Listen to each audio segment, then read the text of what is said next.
Hi everybody, so for our video today, we'll be trying out a new to me product. So this has been around for quite some time and I have actually been very intrigued by it, and it's actually the Tilbury Airbrush Flawless Finish. So what I have here is the variant in medium number 2. Now I've actually had this for the past few months and I totally forgot that I had it.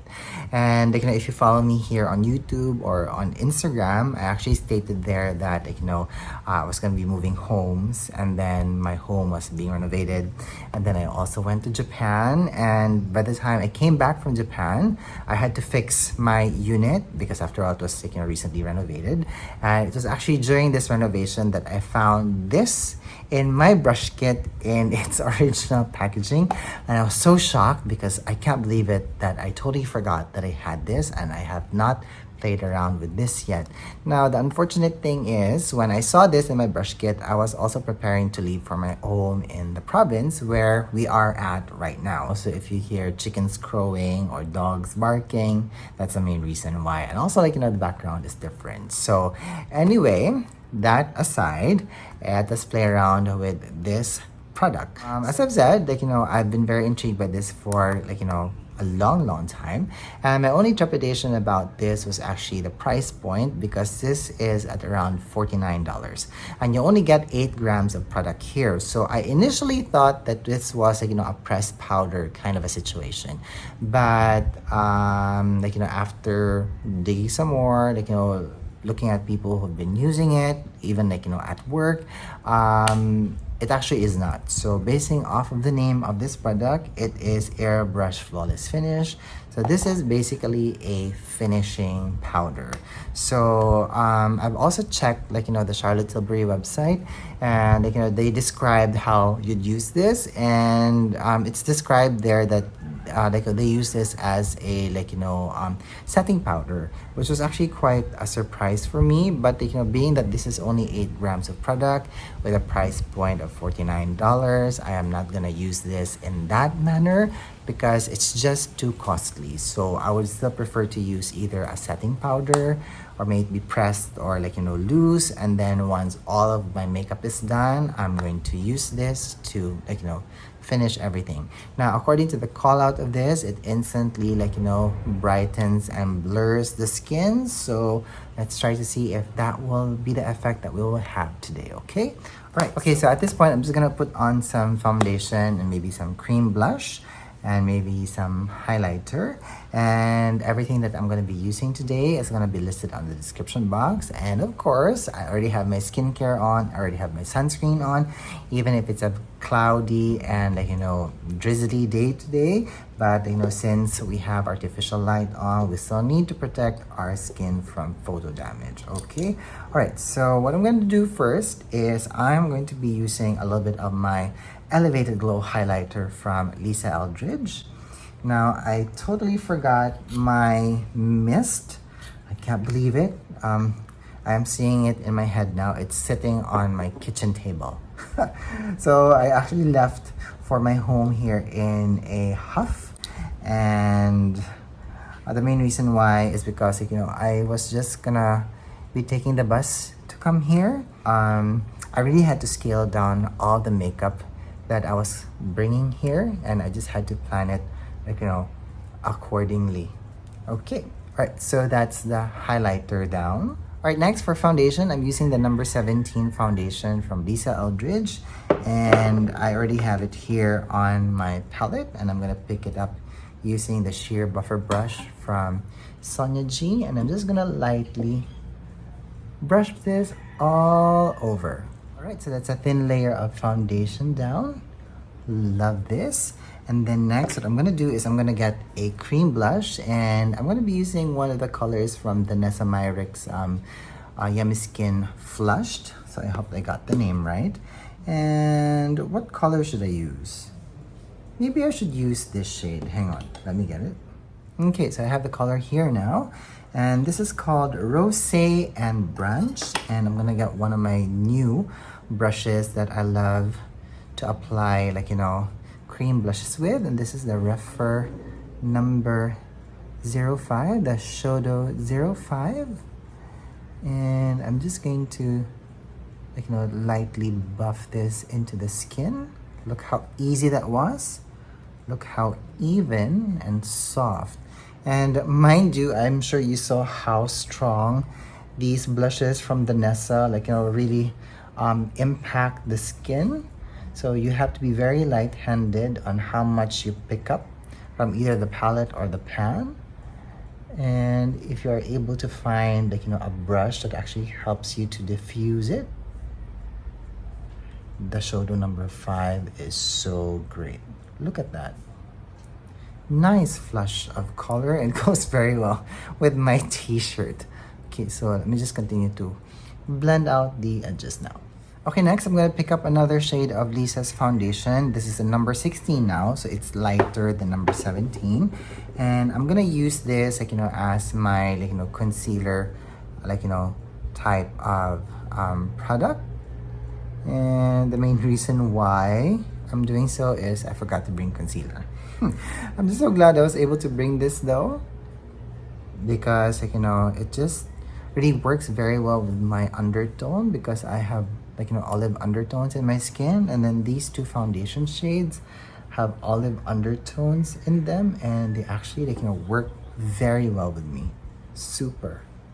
Okay, so I'm just gonna add that here, like, in my under eye area, the inner portions of my, cheek, even here at the side of my nose. So that just, like, really opens up everything. And I especially like using this on, like, gloomy days like this, because it just, like, gives the skin, like, this brightness that we need. Okay, so I'm just gonna blend that into the blush now. Perfect. And then let me get the brush that I use for the blush, and let me just, like, blend out the edges.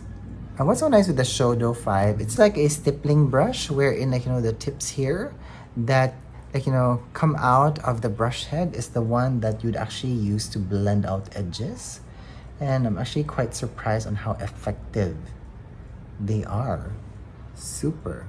Okay, so now it's time for us to set the foundation, and I would like to use a pressed setting powder for the time being. So this is the Laura Mercier translucent setting powder, and what I want to do is I want to use this on one side of my face first, because I want to use, like, the Charlotte Tilbury Airbrush Flawless Finish on this side, and I'll try to see on how well it works as a setting powder, because again, I'm so, like, quite surprised on how some people actually use this for that purpose. And I find it, like, just way too much, but if it's the effect that they want, so be it. All right, so setting powder is down, and then let me get a smaller brush. Then let me just add a little bit of that here just to set the foundation. Okay, so this side of my face has now been set with setting powder, and now it's time for us to try the Charlotte Tilbury Airbrush Flawless Finish on this side. Okay, so I have the buffer brush from Sonia G, and I'm just gonna press this onto the pan here.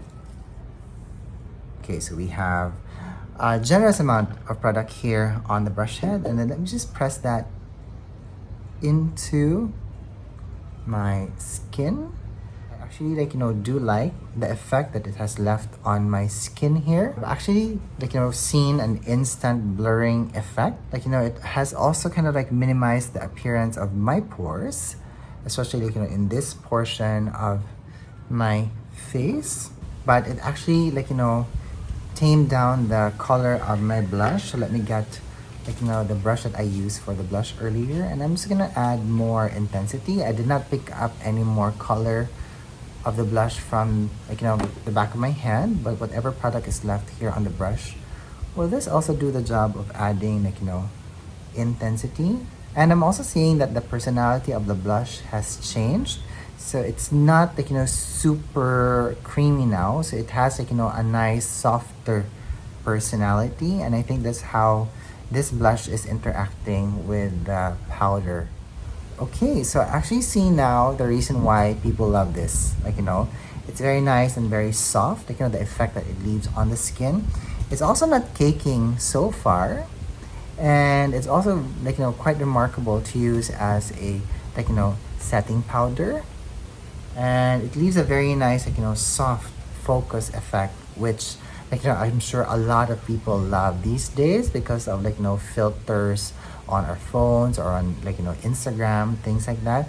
And it just really, like, adds a very nice way of making you look like you're very awake and bright and, like, flawless. Okay, amazing. See the comparison between, like, this side of my face and this side. Very nice. Okay, so now what I'm going to do is I'm going to pick up more of the finishing powder here, and then let me just add that here in my under eye area and also here, because that's usually where you'd add, like, finishing powders to give either brightness or, like, remove the appearance of pores. Okay, so now that the Charlotte Tilbury Airbrush Flawless Finish is now down on my face on both sides, what can you guys say is the difference between, like, these two sides of my face? Can you see any difference? I think there's a very minute difference wherein if I apply this on top of a, let's say, setting powder, you have a much more matter effect, but you still have this very nice, like, soft focus kind of effect, which I'm actually liking with this powder. While on this side of my face, wherein I just applied this on top of, like, foundation directly, you still see, like, the dewiness of my skin peeking through, like, especially here in this portion and some portions here. So nonetheless, if that's a type of look that you want, then by all means do so, especially if you have the buying power to use this as a setting powder. But overall, I actually prefer this effect wherein I, like, use this on top of powder, because I believe it just, like, makes, like, everything look so much better, very cohesive, also very well balanced. I love that.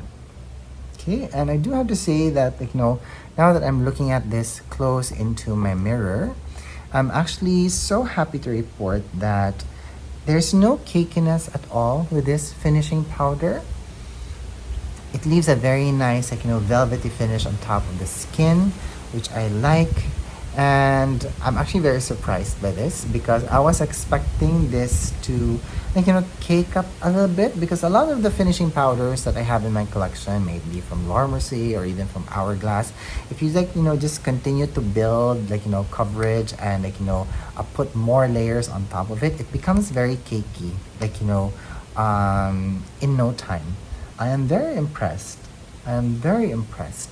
Now, I'm also saying that this product is not your typical finishing powder, but I think it's a hybrid kind of a product wherein it sits between a, like, setting powder and a finishing powder. So I think this will be, like, a staple in my kit from now on. Okay, so let's just play around. So I'm going to add maybe some, like, blush or something. So let me get my beloved Hourglass Universe palette. I love this.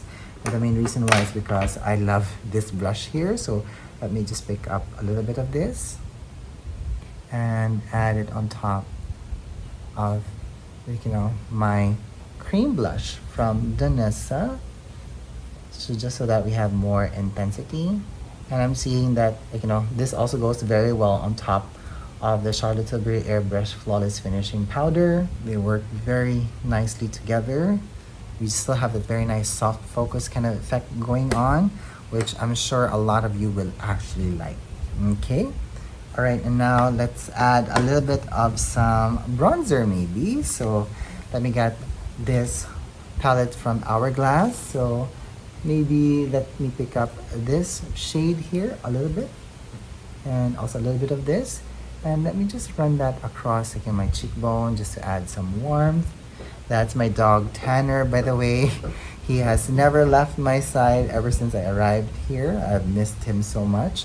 I actually have not seen him for 2 months. And, like, I'm just so happy that I'm here with him right now. Okay. All right. So that's basically it. Now, my final thoughts on the Charlotte Tilbury Airbrush Flawless Finish is that I think that this is just a little bit too yellow for me at this time, especially if I'm thinking of using it, like, as a finishing powder to highlight my under eye area. Maybe if I get number 1, that might work for me, but I'm just so scared that that might be too light. So maybe I'm gonna mix that with this, and maybe that might get the effect that I want. But you know, I'm liking how I initially got to know this product. It's actually quite, you know, beautiful. And then I would really have to say that it's actually worth the money. Look at that. Okay, so I'm actually very interested in picking up more colors from this line of Charlotte, and I am so happy that I was actually able to play around with this product with you guys today, because like, you know, at least I'm sharing with you my initial reaction to said product. Okay, so that's basically it. So if you guys have any more questions about how I got to know the Charlotte Tilbury Airbrush Flawless Finish, please let me know down in the comments box, and let's have a conversation about it, okay?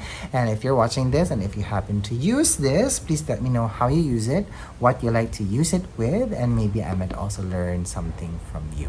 Okay, all right, so I'm gonna let you guys go now because I can see that it's starting to rain. All right, so that's it from me today. Thank you so much for watching. Thank you so much for being here, and I hope that you're having a good day wherever you are. Bye.